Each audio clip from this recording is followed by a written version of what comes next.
जय श्री कृष्णा। महाभारत के युद्ध में भगवान श्री कृष्ण ने वचन दिया था कि वे युद्ध में कोई अस्त्र नहीं उठाएंगे, वे केवल अर्जुन के सारथी बनेंगे और मार्गदर्शन देंगे। मगर फिर भी एक क्षण ऐसा आया जब उन्होंने अपना वह वचन तोड़ दिया और चक्र उठा लिया। क्यों ऐसा हुआ? क्यों भगवान को खुद को रोकना पड़ा? नहीं तो पूरे युद्ध की दिशा बदल जाती। उस क्षण की बात है जब भीष्म पितामह युद्धभूमि में अर्जुन पर इतने प्रहार कर रहे थे कि अर्जुन लगभग थक चुके थे। उनका धनुष ढीला पड़ रहा था, शरीर कमजोर हो चुका था। श्री कृष्ण देख रहे थे कि अर्जुन अब असमर्थ हो रहा है। अर्जुन हारने की कगार पर था और भीष्म पितामह की तेज गति रोकी नहीं जा रही थी। श्री कृष्ण के मन में दो बातें चल रही थीं। एक ओर उनका वचन था कि वे अस्त्र नहीं उठाएंगे, दूसरी ओर उनका धर्म था कि अधर्म के विरुद्ध धर्म को विजय दिलानी है और धर्म की रक्षा का अर्थ है अर्जुन की रक्षा।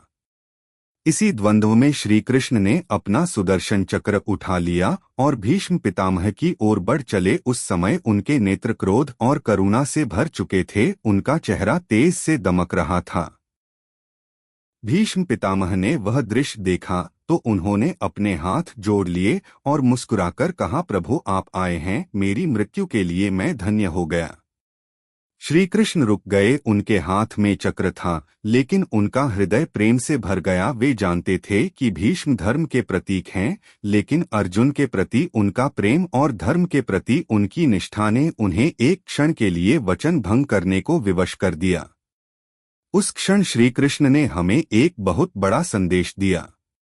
जब धर्म संकट में हो, जब किसी की रक्षा जरूरी हो, तब अपने वचन भी तोड़े जा सकते हैं, क्योंकि वचन बड़ा नहीं होता, धर्म और कर्तव्य बड़ा होता है।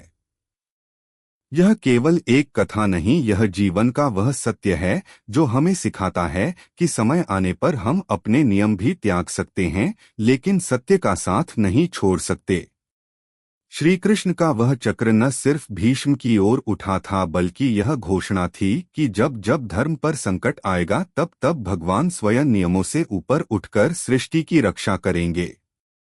तो अगर आप भी श्री कृष्ण के इस रूप को समझते हैं तो इस वीडियो को साझा करें और कमेंट में जरूर लिखें। जय श्री कृष्ण।